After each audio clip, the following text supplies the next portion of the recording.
Olá pessoal, eu sou a Adriana e esta é a série Pitadas da Reforma. No vídeo de hoje vamos falar sobre o último artigo da Confissão de Augsburgo, artigo 28 do poder dos bispos. Este artigo se refere aos bispos, mas também podemos aplicar nos nossos dias aos padres e aos pastores, ou seja, para aqueles que estão no papel de líder espiritual. Ao ler esse artigo, percebe-se a defesa da fé. Ele vem para orientar sobre os abusos feitos pelos bispos na época dos reformadores, que muitas vezes iam além dos seus poderes, misturando a vida secular com a espiritual, o que acabava gerando heresias. Vamos ao artigo?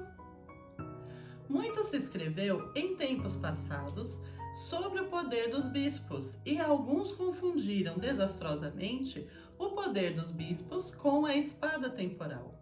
Deste baralhamento desordenado resultaram muitas grandes guerras, tumultos, rebeliões, pelo fato de os bispos, sob o pretexto do poder a eles dado por Cristo, não só haverem instituído novos cultos e onerado consciências, com a reserva de alguns casos e com violentas excomunhões, mas também se haverem atrevido a entronizar e depor a seu talante imperadores e reis, abuso que já muito antes do nosso tempo foi censurado por pessoas eruditas e piedosas na cristandade.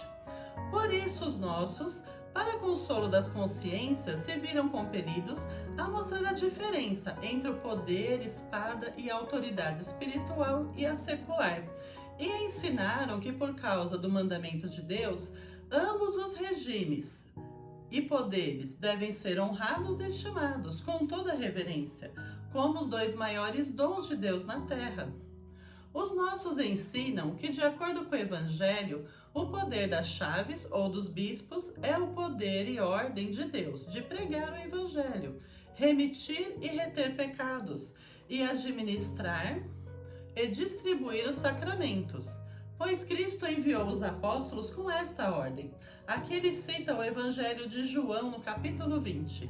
Assim como o Pai me enviou, eu também vos envio. Recebi o Espírito Santo. Se de alguns perdoardes os pecados, são-lhes perdoados. Se vos retiverdes, são retidos. Esse poder das chaves ou dos bispos é praticado e exercido apenas através do ensino e pregação da palavra de Deus, pela administração dos sacramentos a muitos ou a indivíduos, dependendo da vocação que se tiver. Pois com isso se conferem não bens corporais, senão coisas e bens eternos, a saber, justiça eterna, o Espírito Santo e a vida eterna.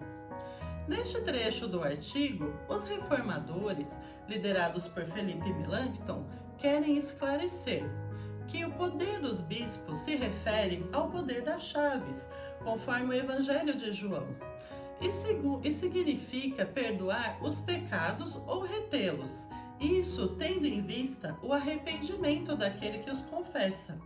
O poder dos bispos está na utilização dos meios da graça, pregação da palavra, confissão de pecados e o sacramento, batismo e santa ceia. Não é sábio misturar os poderes secular com os espirituais, pois apenas o que é espiritual pode lhe dar o Espírito Santo e a vida eterna. Mas a palavra nos orienta para uma questão de ordem social, ou seja, a obedecer às leis civis orientadas pelas autoridades seculares, que naquela época eram decretos e leis partindo dos príncipes, e nos nossos dias seriam como as leis federais, municipais, que regem a sociedade. Deus, ele governa as pessoas através da pregação do Evangelho. Este é o poder que Deus deu para a igreja, para agir nas consciências.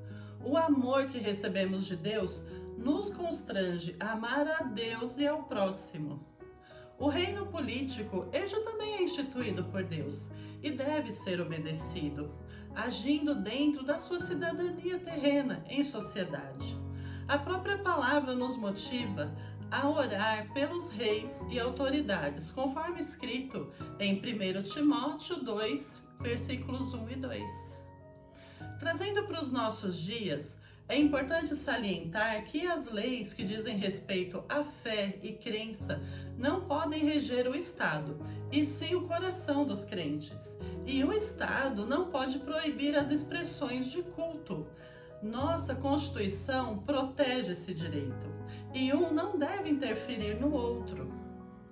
O artigo 28 traz também a questão do poder dos bispos para a ordem de culto e organização da Igreja.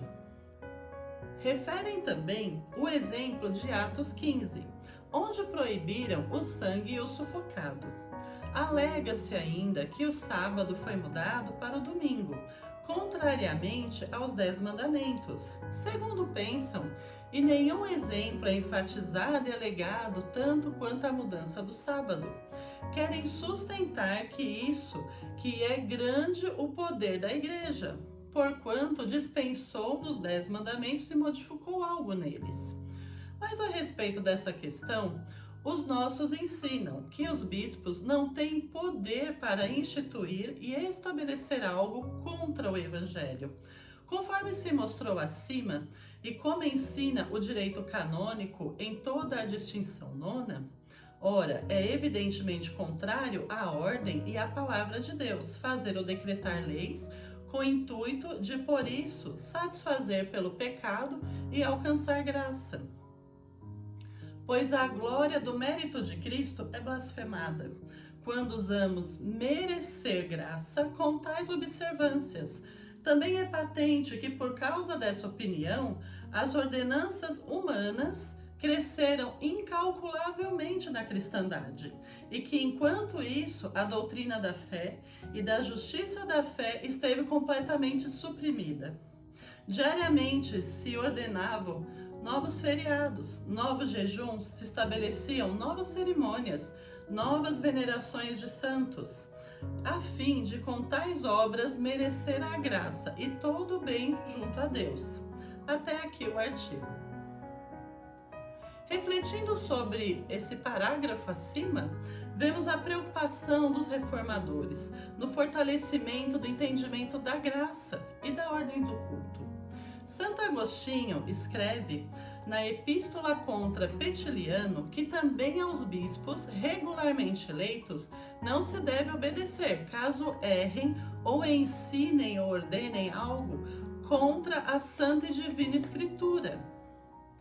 A referência da proibição de sangue do sufocado, sufocado quer dizer a carne de animais estrangulados, lá de Atos 15, que foi mencionado no artigo, ela foi instituída porque alguns entre os judeus e convertidos queriam colocar sobre os gentios um jugo, ou seja, obedecer dieta e costumes judaicos, como a circuncisão. Então, o que o apóstolo Paulo, junto ali com os outros apóstolos, deixaram que por algum tempo, então, se abstessem de sangue e dos animais estrangulados, para que não houvesse confusão ali no meio deles, Mas isso durou só por algum tempo. A ordem de culto que muda de sábado para domingo, na verdade, ela indica sim que a igreja ela tem poder para organizar a ordem do culto e de definir um dia específico para a celebração, uma vez que muitas das coisas do Antigo Testamento eram sombras do que viria. Muitas leis cerimoniais caíram em desuso, pois Cristo as cumpriu e trouxe nova aliança. Lembrando que o domingo é considerado o dia do Senhor, dia da sua ressurreição. Se marcou este dia para a celebração desde as comunidades primitivas e é assim até os dias de hoje em nossas igrejas. As muitas disciplinas espirituais que foi citado no artigo acima, como jejum, observação dos dias santos, elas podem ser boas para a meditação da palavra e uma forma de separar um tempo de qualidade para Deus. Mas o bispo, ou hoje em dia os pastores, jamais podem indicar que estas coisas são uma forma ou condição para adquirir a salvação, ou merecer a graça ou o perdão de Deus. Nisso se extrapola o poder confiado a eles.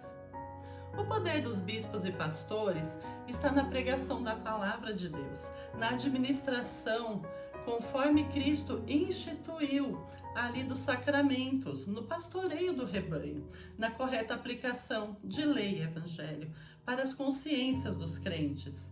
E através do evangelho apontar para Cristo, assim levando o crente para um novo nascimento, fazendo parte do corpo de Cristo.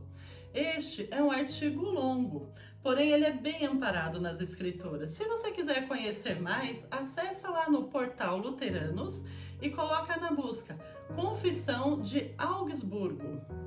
Lá você vai poder conferir na íntegra. Eu espero que este vídeo te ajude nas questões de fé e relacionamento com a sua comunidade e sociedade.